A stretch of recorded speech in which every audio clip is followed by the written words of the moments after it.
عاوز تمشي. فهمت الكونسبت خلاص.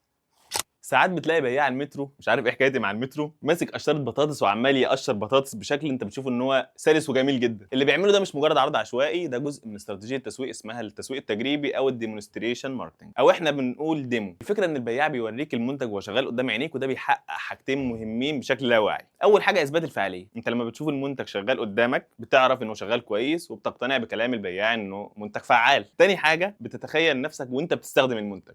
عشان كده الحته دي بيعملها معرض العربيات، لما بيخليك تركب العربيه وتسوقها شويه، فبتحس ان ده العربيه بقت بتاعتك. مواقع تعليميه كتير جدا بتعمل الاستراتيجيه دي، بيعمل لك ديمو تقدر تشوف جزء من الكورسات مثلا او تتصفح الويب سايت، بعدين بعد ما الديمو بيخلص غالبا ممكن تشتري. ايه رايك؟ لاحظت حد بيعمل الحته دي في انفو برودكت ماركتنج قبل كده؟ كل مره في تسويق بالفطره بنشوف استراتيجيه تسويق ذكيه الناس بتعملها بالفطره، وبنحاول نفهمها ونتعلمها ونشوف نقدر نطبقها ازاي. بتقتنع ان هو فعلا شغال كويس ونبعك